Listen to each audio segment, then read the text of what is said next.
Good morning and welcome to Parenting During Corona, our Facebook Live program. I've lost track of how many weeks it's been.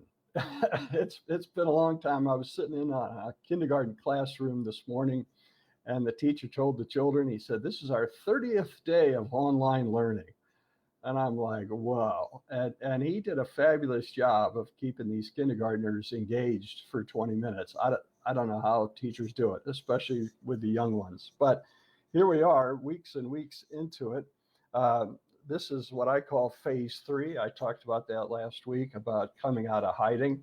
And I am your host of the podcast, Craig Nippenberg. First of all, I hope all of you mothers out there and partners of mothers and sons and daughters of mothers had a lovely Mother's Day. It was certainly spectacular here in Colorado, just a beautiful day. Unfortunately, I didn't get to go back to see my mom. The weather, she called me up. I was going to leave Friday morning, drive back to St. Louis, and she said it's going to be cold and raining and windy here, and I don't think I'll be able to spend much time outside with you. So we decided to postpone that trip to another day, and indeed the weather there was cold and wet. But hope you all had a lovely Mother's Day and had a little joy and celebration for all your hard work especially during Corona, but your hard work all the time. Also want to thank Kyle Feingold from Results Learning for being on the program on Thursday. I really liked a couple points. One, he talked about helping your child prioritize things. That's really essential if your child had, excuse me, has difficulty using their president or difficulty with paying attention and organizing, breaking things down. You really have to help them kind of break it into smaller steps and prioritize. He also talked about for adults, it takes 66 days to form good habits. My guess is that's true for children. I will tell you that the general rule of thumb when it comes to bad habits for children, if your child develops a habit of some sort, maybe they're biting their nails, if it goes on anything under 6 weeks, we would consider just a phase of childhood. That's just a normal phase that kids go through.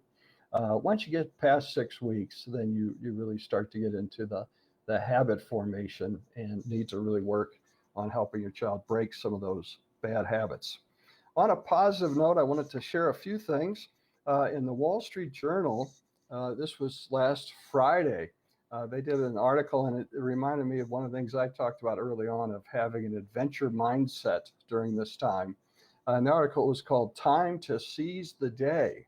And it's about different things people are doing, parents and adults are doing, from gardening to learning to play the piano to learning to play chess. The singer Shakira apparently tweeted that she finished an online course in ancient philosophy. I guess that's something she's wanted to do. They also had some tips on if you're going to start a project during this time. First, be honest with yourself about, is this something you really want to do? So you're going to have that dopamine motivation going to increase your pleasure if you're going to make it happen. Also getting an accountability buddy, someone to check in with to see how you're doing and talk about your progress. That always works for health plans as well, when you have someone you can work out with and compare notes with and talk about your progress. Third, block off a chunk of time in your calendar to work on the project each day or each week. Again, when you're parenting at home, working at home, it is very difficult to have those sacred chunks of time, but that's what you're trying to accomplish. I did comment to my wife the other day. I said, I am so used to a compartmentalized lifestyle. When I go to St. Anne's School in the mornings, I'm there, I'm with the children, I'm seeing kids, I'm running classes. I don't have my cell phone. I don't have the computer with me. It's just pure 3 or 4 hours of being with children. I come home, I take my nap, and then I go to the office and I see clients back to back, maybe check the computer for 5 minutes in between, check the emails. But my life is so compartmentalized. And now I feel like I said, I've gone to this integrated lifestyle where I have to have the email on, the phone on when I'm doing Zoom classes in case kids can't get in. And then I get other emails about other things, admin stuff, book stuff, and it's completely integrated. And that integration has really led to more disintegration on my part. It really gets brain damaging. Fourth tip is break down the project into smaller tasks. It's how do you build a great wall of China? You do it one brick at a time. And don't judge yourself too much if you aren't productive or creative as you wish. It's all about the process and just forging through and not expecting too many great leaps and bounds. I'll hold it up. I got a little card the other day in the mail, and it was from a friend of mine who's her preschool daughter is doing shaving cream art, and she turned the art into note cards, and I thought that was quite fun and clever. And then on a difficult but fun note, over the last week and a half with visiting with children and talking with parents here at the office and online, the big feeling right now is just irritability. Kids being irritable, just cranky and ornery. Our granddaughter is not wanting to do her preschool work online and complaining. And it's gotten old. It's taken a toll on all of us. Parents certainly are irritable. We all are. One of the recommendations when I meet with the kids, and the little ones love it, I teach them the cold water trick, which basically when you're upset, you go to the restroom or the kitchen faucet and put cold water in your hands and throw it on your temples and across the cheeks of your face. As cold a water as you can get, and you just splash it on there. And that triggers something called the vasoconstriction response, which the brain, it has thermometers coming out through your temples area, and it feels like you've just fallen in ice cold water when it senses that cold water, and it wants to conserve your oxygen. So it immediately sends all your oxygen back to your core, your blood flow back to your core and your brain to slow you down because it wants to preserve any oxygen you have. And it takes the oxygen and blood flow away from your extremities. So when your child's upset, all their blood flow is going to the extremities. That's the fight or flight response to their arms and legs. And when they do the cold water trick, it sends it right back to the core and immediately calms you down. And I've had several moms that have emailed me and said their kids just love doing it. They think it's fun and they're doing it all the time. So you might want to encourage the cold water trick and use it yourself if need be. Now, this week, we're starting a new series. It's going to take longer than 1 week because it is a lot of material. But I've titled this one we're starting, Teen Temptations, Experimentation, Obsession, or Addiction. And thinking about all the things that teens normally get involved with at any time, but particularly now with Corona. So there's that old saying about idle hands or work for the devil. And so we've got a lot of idle hands. Teens have a lot of time on their hands right now. Many of them already graduated from high school. They're done. And that is going to bring up temptations, including not social distancing. I ride my bike every day out at Cherry Creek Reservoir here in Denver, South Denver. And I have seen quite a few teens on the beach, and they're not really doing the social distancing thing. But also the time online. And so some of the topics we'll be talking about, including gaming in more detail and pornography, online pornography. Those things are online, and your kids are their teens are spending a lot of time online. So that's going to increase those temptations. And also finding products that we're going to talk about some nicotine products, a new one I just heard about. They can find all sorts of stuff to purchase online. So today I'm going to talk about the basic brain system that underlies all of those difficulties that gets hijacked, and that has to do with your dopamine system. Thursday, I've got a special guest from Sandstone Treatment Center that deals with marijuana addictions, Brandon Pruitt's going to be on the show on Thursday. So in terms of that basic system, is the dopamine pleasure system. Now, as we look more at alcohol, different kinds of drugs, nicotine, those are also going to have their own unique neurochemical binding systems that I'll talk about later. But what's underneath all of them is that when we experience something pleasurable, our dopamine levels increase in the pleasure area. And when you have the right amount of dopamine, so you're enjoying a student enjoying a subject, they enjoy math class, and they're in math class, they feel pleasure, the dopamine travels up to the president, it helps them pay attention, stay on task, stay organized, manage time, and control their other impulses.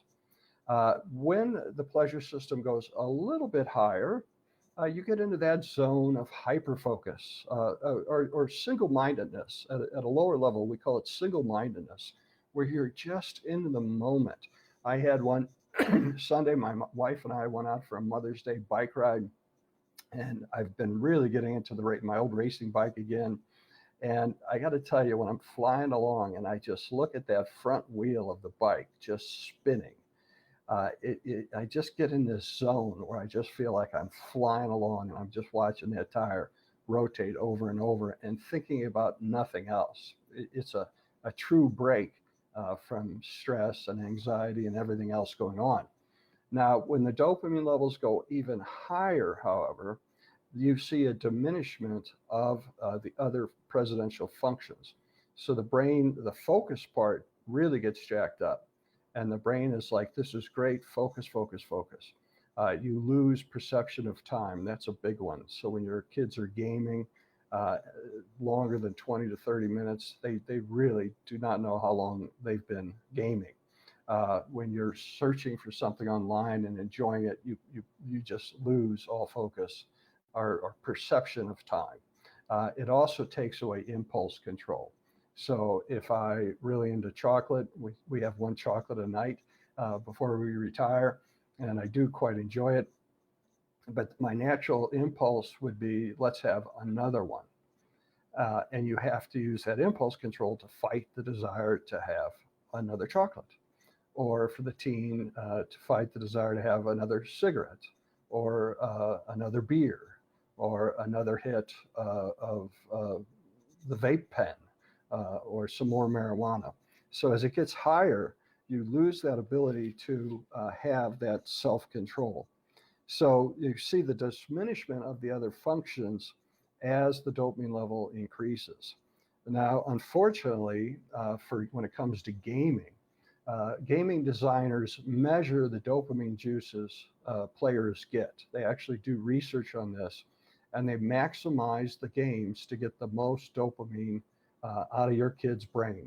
One psychologist analyzed the game Fortnite and found 200 different things built into the game to really hijack and increase dopamine levels and get your child hyper-focused. What's really incredible about Fortnite is quite some time back, they just stopped the first version of the game. They just took it offline and then unveiled a second version. And they didn't lose any customers. They got even more customers because the kids were in a dopamine frenzy about what new things were going to come out. And in addition to pleasure, you have to remember the same area of the brain loves novelty. It loves something new. And so when they came out with the second version, it really increased people playing. Action video games, those first-person shooter games, spike your dopamine levels 16 times. They just shoot straight up. The only other things that do that, marijuana does that, cocaine, and an orgasm. So we will be talking about sexuality or pornography in the shows to come. An orgasm increases those levels 16 times. So it's a form of extreme pleasure and takes quite a bit of focus to achieve that. And if it, as I tell teenagers when I do my sexuality talks, if it didn't feel good, people wouldn't do it. And no animal would do it. So that has to be built into the process. Now with the pornography thing, you get into the area of novelty, and where the same thing, if you look at the same thing over so many times, at first it's stimulating, it's new, it's exciting, it's pleasurable, but then the novelty wears off. So you have to go to another form of pornography, and you have to see more stuff and more stuff. And it never really ends. In order to achieve satisfaction, you have to keep increasing pleasure and novelty. So back 20 years, no, what's it been? Gosh, let me think about this. About 15 years ago, our first experience in my house with when we had a desktop computer was seeing a search in the search bar. I found something called Britney's boobs, and that was pictures of Britney Spears. And that was our introduction into adolescence and dealing with pornography. The other thing with porn that's so incredible is they serve it up to you. When you go to sites, they take you to other sites. It's just on demand. You don't even need to demand it. It's supply without demand. They just keep supplying it to you. And that's certainly much different than when I was a kid and we might try to sneak a peek at my mother's JCPenney catalog to look at the women in the bra section. You had to actively search it out. Now it's served up to you. In terms of substances, nicotine, alcohol, pot, opioids, they're all going to push that pleasure system. And over time, the user needs to have stronger, more potent forms of the substance or larger quantities to achieve the same buzz factor. So you see that the brain, those dopamine levels go up. After a while, it's not enough. We need more, we need novelty, and we keep increasing the dopamine levels. Now, today I'll just lay out a few general things to do, and then we'll get into more specific topics like marijuana on Thursday. I want to cover pornography. We'll do another episode on nicotine and why that's so addictive naturally in the brain. But first, sit down with your teens, middle schoolers. I talk about all these things with middle school students and talk to them about the pleasure system, what I just described to you, and how when your brain likes something, it really wants more of it. Around our house, for middle schoolers, it's very common for middle schoolers to really seek out carbs. They just ingest a tremendous amount of carbohydrates and sugars and candies, and they gain that little extra weight around middle school. But that's certainly one at our house that we're talking about. And then you want to help your child understand historically their president, and specifically how well do they exercise impulse control. So you're going to see a long-term history for your child of how well they could control their impulses, pay attention in class, resist temptations, not goof around, all these different things. And we know that some children are high on the end of presidential functioning. They have great impulse control, particularly females. Males are about the 50th percentile. And then students who struggle more with children with ADHD are on the far lower end of that spectrum. And I've talked about that and wrote about it extensively in my book, Wired and Connected. So your child needs to understand their typical impulse control. Now, keep in mind that the teen brain, they all slide down. So their impulse control drops at about half when puberty starts. So they're all going to be more impulsive, but the ones who had pre-existing impulse control problems will struggle even more. So the general rule of thumb with you and your child, your teen, is to talk about that and then remind them that the less internal control they have, the more external control they need. So they need structure. And it's the same with your online learning. There are students I'm talking to who have loved online learning. They've nailed it. They're getting it done. They're self-organizing at home. They're diligent about those assignments. For kids who struggle with impulse control, organization, and attention, who struggle with their president, it can be a nightmare. They're just falling behind. They don't know how to prioritize. They avoid it. They put it off. They don't do it. They pretend they're turning things in when it's actually a blank sheet of paper. It really has been tough on those kids. So your student needs to know what kind of structure do they need. Now, I wrote an article. I do a series for my school, St. Anne's, called Trending with Teens. And I wrote an article this fall about protecting your teens begins at home. So, first of all, again, talk to your kids, educate your kids about substances and how they impact the developing brain. And we'll be talking about that in upcoming series. But basically, a big concept is the teen brain is rewiring itself, and it rewires itself based on what environment it's in.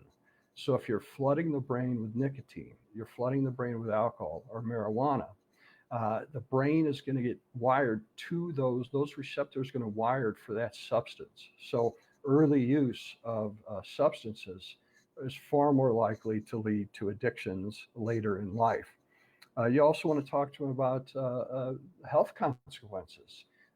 You know, you would have to be a fool now to vape and not worry about popcorning, which was the lung disease they discovered this fall when the kids are all doing the vaping, and particularly with a mixture of nicotine and marijuana oil, cannabinoid oil, or THC oil, I'm sorry. So you want to talk about health consequence, and again, emphasizing waiting, and I'll mention that again shortly. Secondly, if you're using alcohol, nicotine, or marijuana at home, this is the time in your family life where you really want to switch to single-use servings. If you've got the big bar and you're buying handles of vodka and lots of cases of beer in the storage shed or in the fridge, that is going to be a temptation for any teenager. And it may not be your teen. It could be their friend, though, who comes over and you have a sleepover and the friend sees the bar and tells your kid, you know, we can take some vodka and just put water in and your dad will never know. So it probably makes a lot of sense. You're going to double your liquor bill at the liquor store, but go to single-use servings that you can use and dispose of, and that you don't have a lot of extra hanging around the house. For marijuana, you can use single-use servings, or make sure you're locking things up. Some friends of mine came out with a new product last year called Trova, Trova. It's trovaofficial.com. And it's a case. You can get a small case for things like your car keys, your credit cards when you're at the gym. It has a fingerprint ID to open it, or a special password to open it. They also have a desktop version. And if you have some of these products, cigarettes, marijuana, you can put them in there and lock it up. Edibles here in Colorado are a big thing. You don't have to worry about the kids getting into it. Also, cleaning out your medicine cabinet. You really need to dispose. If you've had opioid products from surgeries, I had a knee replacement last year, had a bunch of opioids, which I didn't like. I don't have a good reaction to those. But I took them up to the King Supers where they have a box you can dispense those medications. So making sure that you're cleaning out the pharmacy cabinet. If you've got middle schoolers, you want to look around the house for things they can get into.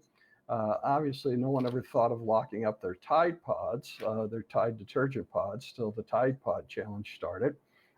And pretty much every middle school boy knows that if you take a aerosol can of something from the shed or the garage and a lighter, you can make a really cool flamethrower. So you really have to think about the different things the teens can get tempted by. And watch out for those junior high guys. And also, I keep close track of your credit cards. Many a teenager has borrowed the parent's credit card and memorized your number to make purchases online. So start at home. In terms of, we get on to issues like pornography and sexuality, I really talk to students, and at home we approach it from a sexual health standpoint. And just being frank and direct with your kids about sexuality. I think the more open and direct you can be, the better off you are. I am missing my 6th grade talk with 6th grade boys this year. We do it every spring. We'll have to postpone that till next fall. But I talk to them about male sexuality and pornography and masturbation and just sexual health. That's so critical. And for my 8th graders, I teach a co-ed class on sexuality, and we spend the year talking about the risk of different behaviors and also what are your values. What do you value as it's related to sexuality? And I'm really looking forward to that coming podcast. With electronics, again, I've mentioned several times, now is the time to trim back.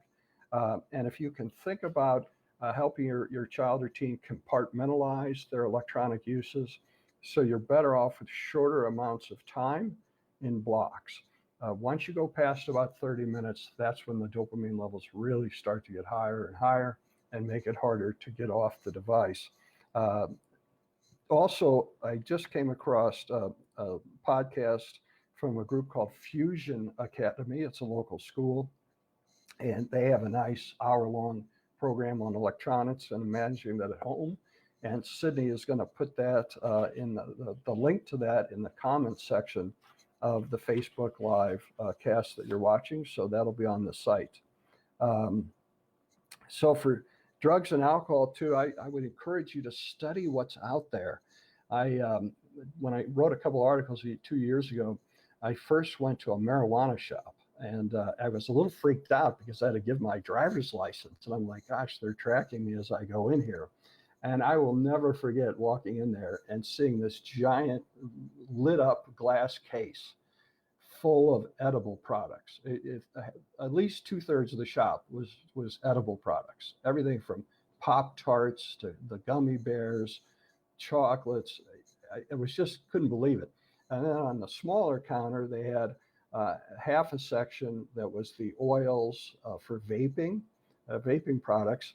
And then they had a little tiny section where you could actually see marijuana buds, and you could buy the old-fashioned marijuana leaves for rolling into a joint or using in a bong. And I asked the salesman, I said, well, where's the regular pod? Why is it so small? And he said, well, frankly, sir, it's only people about your age that use that. I'm like, oh, great. Now I feel really old. I check out vape shops. I took a tour to a vape shop. The young man at the vape shop was delighted to show me the different vapes, your standard size, and then the macro vape, and even demonstrated the amount of what do you call it? It's not smoke because it's less than smoke, the vapor. And he did a traditional vape pen and showed me this little stream of vapor. And then he got out the big boy, and it was the size of a cigar coming out of him. So go see what's out there.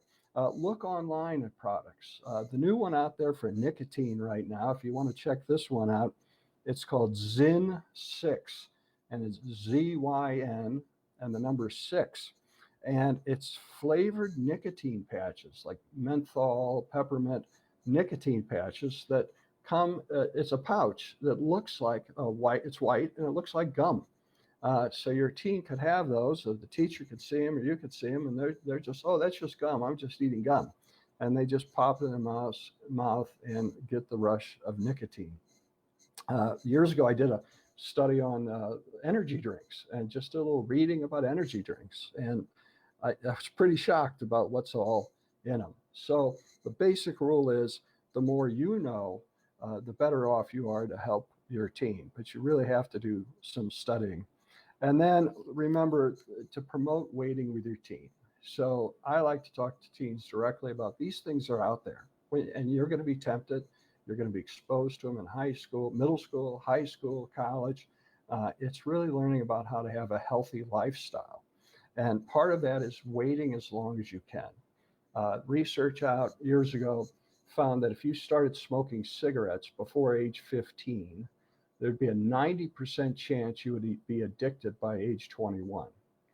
If you didn't have a cigarette till you were 21, however, there was only a 10% chance that you'd become a lifelong smoker. So just by waiting that extra 6 years, incredibly dropped your chances of your teen becoming addicted to cigarettes and to nicotine. So pushing waiting, and then finally, reminding your teens that everybody's brain's different. Everybody's dopamine levels respond to different things, different substances. And what I like to tell the teens is, hey, if you're going to experiment, you try different things. Once you figure out the one that your brain likes the most, that's the one to stay away from. That's the one that you're going to have to structure yourself, because your brain's going to like it too much. And if you don't have guidelines for yourself, you could end up pretty quickly in trouble. So those are some general thoughts. Again, Thursday, Brannon Pruitt, he's the clinical director of Sandstone Treatment Center, will be on talking about marijuana, and he's going to answer that timeless question that all parents have, parents of teens. So you discover your teen is looking at porn. You discover your teen's smoking some pot or eating marijuana, or they're drinking, or whatever it is. And usually the dad is going to say, oh, that's just normal. We did that when I was a teenager too. And they're just experimenting. And sometimes that's true. They're just experimenting, and they don't struggle with some of those things they've tried. They don't like them. They stay away from them. They don't want to do it anymore. Other times it becomes a little more obsessive, and now your teen's obsessing with it. And then that question for the parent is, how do you know if this is just normal teen behavior, or if your teen really has a problem and it is on their way to an addiction and on their way to a treatment program? So he will address that question on Thursday, and I'm excited for that show, and I'm excited we'll have some more of these chats in the weeks to come on various smaller of these temptations, and we'll cover them in more depth. With that, I want to wish you a happy rest of your Tuesday. It's going to be warmer here today and blue skies after a rainy day yesterday. I want to thank you for tuning in, and God bless you all during this time. Thank you very much.